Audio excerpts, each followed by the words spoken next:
ایسے نہیں جج کیا گیا کہ یہ وومن ہے تو ان کو مشکل ٹاسک نہیں دینے چاہیے, یہ پریشر برداشت نہیں کر سکتے, اور جب ان کو دیا گیا تو انہوں نے پروف بھی کیا. تو it's not at all a myth. In fact بہت ساری اسٹڈیز اس وقت مارکیٹ میں آ رہی ہیں جو کہ یہ پروف کر رہی ہیں کہ جہاں پر بھی ایکول اپرچونیٹی دی جا رہی ہے وہاں پہ ایکچولی آرگنائزیشن بھی فلرش کر رہی ہے, اور بہت Okay. اچھے ریزلٹس ان کے جو ہے نا وہ آؤٹ کمز اور آؤٹ پٹس آ رہے ہیں. تو it's no more a myth. In fact studies are supporting that this is a reality actually.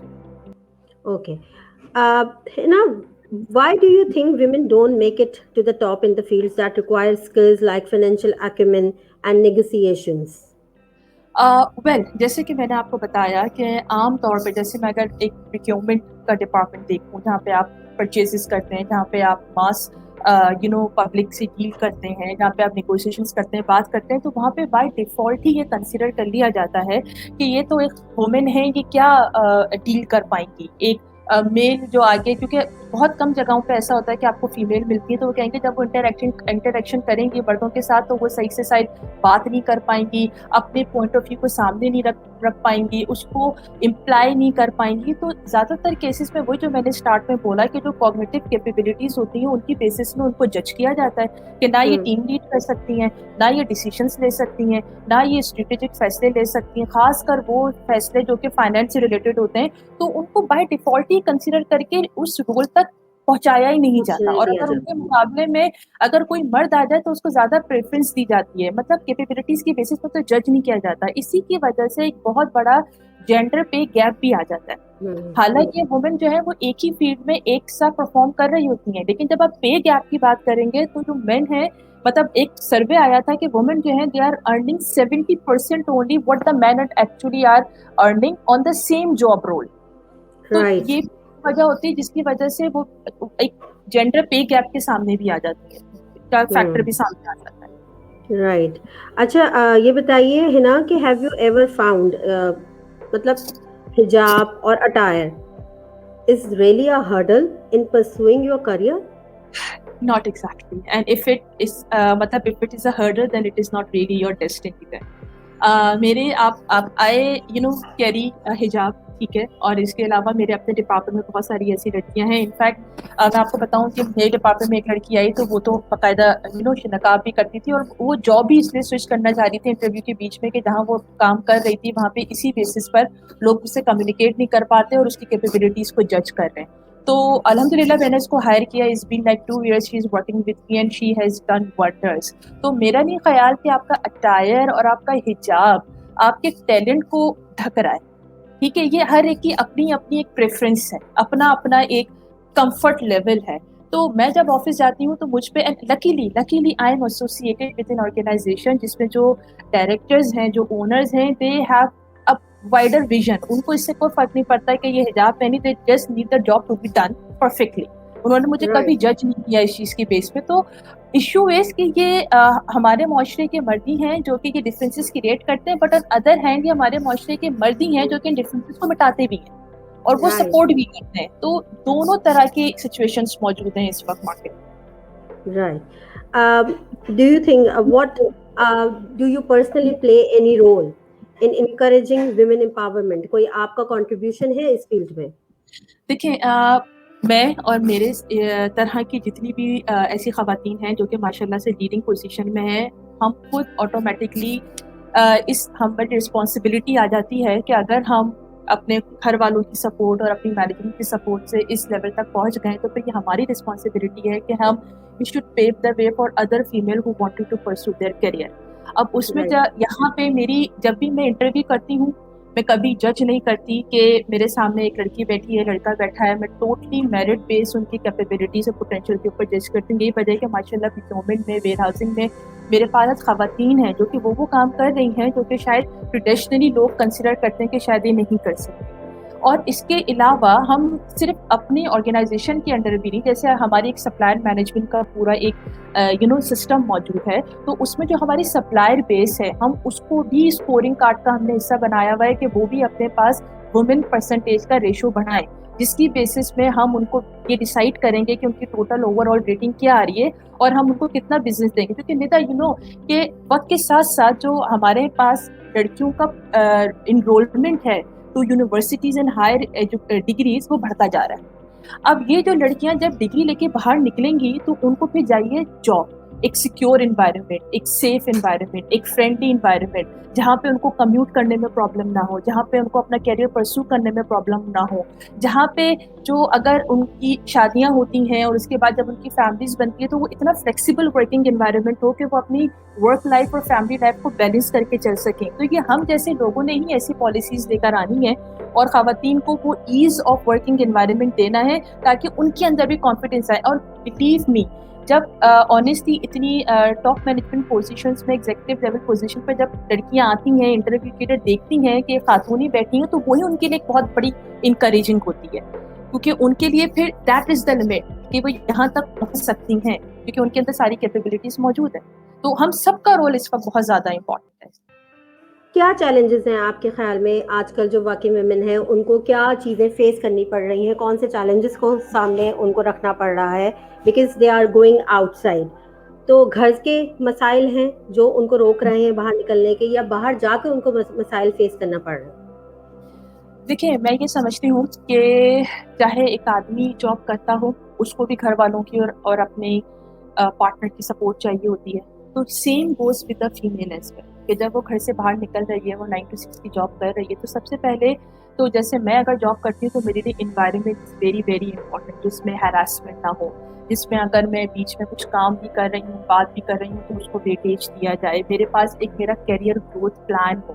پھر اس کے علاوہ سب سے بڑا لڑکیوں کا پرابلم یہ ہوتا ہے کہ وہ آفس سے گھر سے آفس کیسے جائیں، واپس کیسے آئیں، کمیوٹنگ، ٹرانسپورٹیشن، تو وہ فیسلٹیز پرووائڈ کرنا. اگر کوئی خاتون ایسی ہیں کہ جن کے گھر میں بچے ہیں، وہ ان کو چھوڑ کے نہیں آ سکتی، تو ایک چائلڈ ڈے کیئر سینٹر موجود ہونا چاہیے آرگنائزیشن کے اندر جہاں پہ وہ بہت ریلیکس ہو کے اپنے بچوں کو چھوڑیں اور اپنا کام کرتے رہیں. تو یہ زیادہ تر چیلنجز ہوتے ہیں کہ شادی کے بعد بچوں کی وجہ سے جاب چھوڑ دی جاتی ہے، یا پھر ان کو ایسی سپورٹ نہیں ملتی، یا ٹرانسپورٹیشن کا پرابلم ہوتا ہے، یا اتنا فرینڈلی ورکنگ انوائرمنٹ نہیں ہوتا، یا جہاں پہ وہ بہت محنت کر رہی ہوتی ہیں لیکن جب انکریمنٹ اور پروموشن کی بات آتی ہے تو جسٹ بینگ اے فیمیل ان کو پیچھے کر دیا جاتا ہے. تو یہ 3 سے 4 بیسک چیلنج ہوتے ہیں جو کہ لڑکیاں عام طور پہ فیس کر رہی ہوتی ہیں. اگر ایک ایک کر کے ان سب کو ایڈریس کیا جائے اور پھر ان کو آن جاب ٹریننگ دی جائے کہ کس طریقے سے ورک اسپیس میں ٹائم وقت گزرتا ہے، کیا کارپوریٹ کلچر کے نارمز ہیں، کیا کلچرز ہیں، کس طریقے سے ان کو اور بہتر کیا جا سکتا ہے، تو ڈیفینیٹلی بہت کمفرٹ اور کانفیڈنس کے ساتھ بھی لڑکیاں باہر نکلیں گی. انفیکٹ جو ان کے پیچھے ان کے مرد حضرات ہیں گھر پہ، وہ بھی کانفیڈنٹ انف ہوں گے کہ ٹھیک ہے ہم جہاں بھی بھیج رہے ہیں سیف پلیس پہ بھیج رہے ہیں. اور اب آہستہ آہستہ جو میں دیکھ رہی ہوں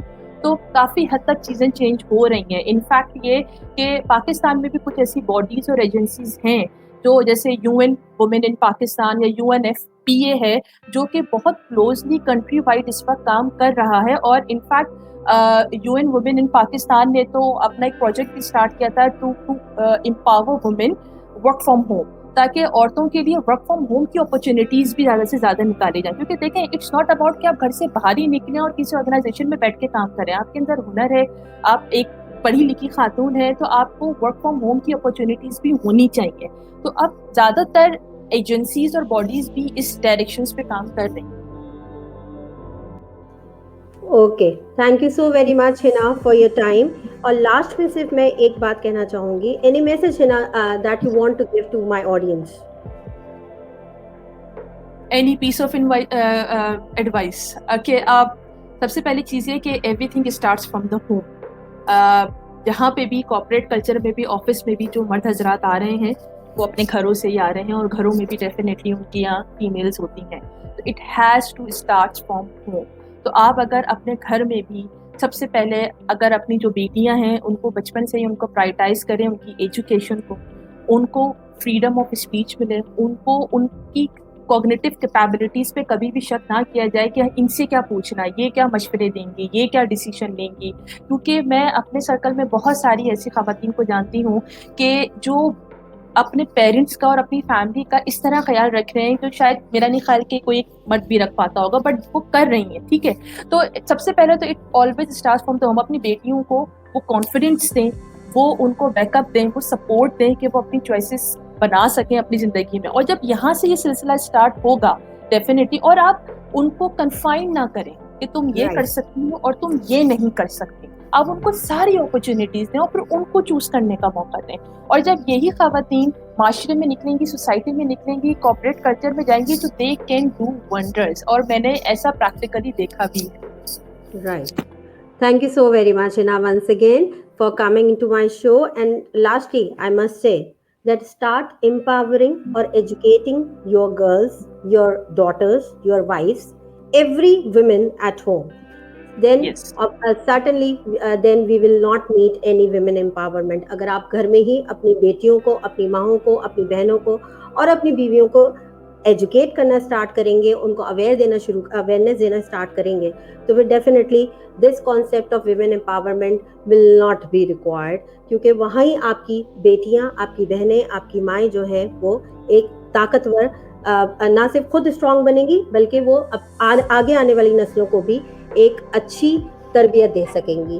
سو thank you so very much for watching my episode, for watching this programme, and don't forget to like and subscribe my YouTube channel. Stay tuned.